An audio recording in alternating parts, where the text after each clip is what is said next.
Hello and welcome to Blockchain Gaming World Daily with me, John Jordan. So the news we're looking at today is that the fantasy football game Stryking has released its white paper. So Stryking is a German-based company owned by Animoca Brands, and they did actually a pretty successful pre-sale at the start of the year. They've got a deal with Bayern Munich. So they were selling NFTs based on the real Bayern Munich players, and they did 800 ETH. Interesting that they had a money back guarantee. So if after 3 months you wanted to sell back your NFTs to the company, to Stryking, you could, which was kind of novel. I'm not quite sure if anyone's done that yet. But anyway, we've got this white paper now. So the white paper just explains how the game's going to work. Game's not live yet, and just some of the NFTs are live on marketplaces like OpenSea. So it's kind of interesting to go through what's going on here. So I'll take a bit of time to do this.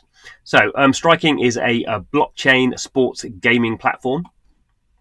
So actually, although it's football is the first game they're doing, I think in future there is a plans for doing more licensing deals and getting more sports in there. I mean, as we go through the white paper, you'll kind of see broadly the gameplay they've set out could be applied to pretty much any sport.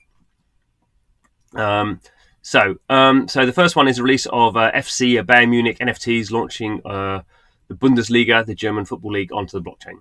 So users will be able to collect their favourite players, test their knowledge of matches in a stat-driven gameplay. So in order to, as far as I can see at the moment, in order to play this game, you will have to buy NFTs. So this Stryking runs on the Ethereum blockchain, so you'd have to go through the typical kind of Ethereum onboarding if you haven't got that already. But you'll need an Ethereum wallet to kind of hold these NFTs. So players are represented by a non-fungible token. You collect those player tokens via direct purchases or marketplace trading. And the game is basically based around these NFTs. That's what's required. The platform, Stryking platform, has its own ERC20 token, so it has its own cryptocurrency based on Ethereum. It's called, how do you pronounce that? Strikers, I guess. I don't know. Strikers is earned, spent, and awarded to players through the experience. Okay, so what do we do in the game? So we are combining our player tokens that we own, our NFTs that we bought, with our brilliant knowledge about the prediction of football. And we get rewarded for that. So each player token represents a player on the pitch, and Stryking tracks their stats from game to game. So if someone like Robert Lewandowski, the kind of Bayern Munich striker, is going to track his stats from game to game. And before a game happens, if I own a Robert Lewandowski NFT, I can make some predictions about what he's going to do effectively. So before each game, I select what cards I'm going to have. If I may have one, I may have more than one, and I make predictions about how these players are going to perform.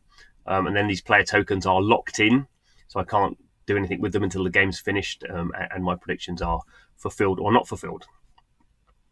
Okay. So I may select a number of players from the team, make my predictions repeated per match. Okay, so the predictions, we're going to get a bit of detail here. The predictions will be various stats. So it could name from the number of duels won to the number of passes made, penalties, fouls incurred or suffered, goals scored. You kind of get the idea of what you would expect footballers to be doing. I imagine it'd be stuff like pass completion. Obviously, some players will score goals. Probably the goalkeeper will how many shots they saved, that sort of thing.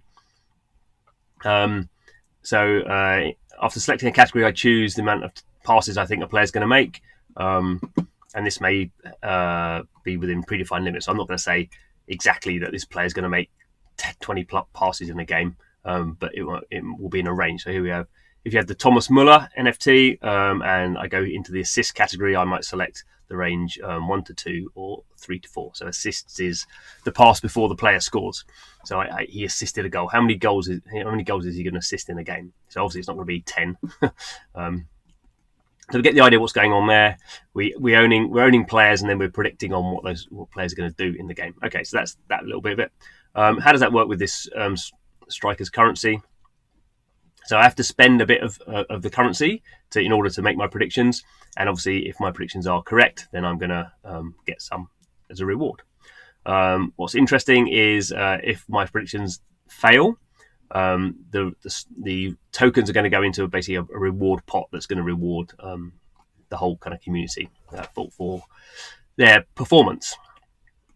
So each of the player NFTs have different rarities. So we have some special edition, legendary, epic, rare, uncommon, common. So that's 6, isn't it? 6 different rarity tiers. And if you have an expensive one, it's going to cost you more to make the predictions, but you're going to win. You're going to win more. So looking like the ratio here is 1 to 5. So the ratio is always the same, no matter what kind of rarity you've got. But if I have a common card, I'm not going to pay very much, and I'm going to win 5 times that. So that's a kind of a risk reward kind of balancing system. So you work out kind of where you want to go with that at the moment. Yeah, I'll leave it there. And then there's so I kind of win depending on the predictions I've made for the stats for each card, and then that goes into a leaderboard. So again, the leaderboard is split down by rarity.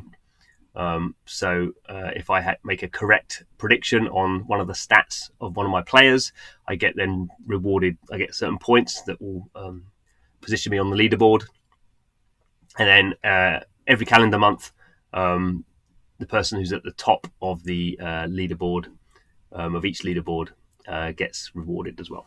So we can kind of see how this kind of is going to play out. I guess the most interesting thing at the moment is the only deal is with Munich at the moment. So obviously Munich is by far the biggest and best known team in Germany. But for this thing to go kind of as broad as possible, then obviously they're going to need really all the teams in the Bundesliga. I don't know how easy it is to just sort of licensing deals. And also the other kind of problem is as soon as you open it up, send it to all the teams, then if there's not many people playing the game, then what you want to have is these cards actually being worth something and people actually wanting to trade them. So you want to actually have quite a vibrant marketplace around these NFT cards. So probably to begin with, maybe for this season, as we're kind of well into the end of the season already, probably not going to have any more teams than Munich as kind of like a test case. The other big issue actually at the moment is for this year, and potentially even the start of next season, how does coronavirus fit into this?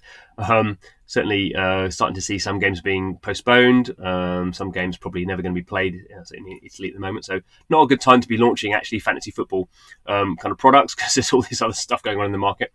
I would think maybe the converse is the case. Maybe because people can't go to these matches, they're going to spend the money they would have spent going to the matches on these cards. Who knows? But it's a difficult time at least. So anyway, that's the white paper. I don't think there's anything radically unexpected in here. This is actually broadly similar to the F1 Delta Time game that is also being made by Animoca Brands, who also own Stryking. So we can see obviously the same sort of thinking has gone on between the two games, and there's other similar kind of sports games that do a similar thing. So there's the MLB Champions, the baseball game in America, had a broadly similar sort of thing where you owned player NFTs and then you made predictions on what was going on in the matches. So it's not radically different, a radical kind of design kind of issue. I guess what is the measure of success is how many people they can onboard and get playing, because obviously these leaderboards are not going to be very exciting if there's not many people on them. Still no, as far as I know, at least, as far as I could see, no timing on when this is going to go live. It looks like they are going to try and go, now this white paper's out, looks like I would imagine they were going to try and go live during this season, because we've got a couple of months left. So it'd be good to try it out this season, but maybe with coronavirus, they'll just push it not to start until August. We will wait and see. But anyway, interesting to see the white paper, and we'll certainly keep an eye on how Stryking kind of get on as they try and launch their platform. And it is kind of generally interesting that there are quite a lot of kind of fantasy football, soccer, kind of blockchain projects going on in Europe at the moment, and more generally we've seen kind of deals with Major League Baseball and those sort of things. So I think there's quite a lot. The people are expecting quite a lot from this fantasy sports space. We will see what happens. But anyway, thanks for watching the video. This is Blockchain Gaming World, where we spend our time thinking about blockchain games. So if you are interested in that, please do subscribe to the channel. But otherwise, thanks for watching this video, and hope to see you again soon.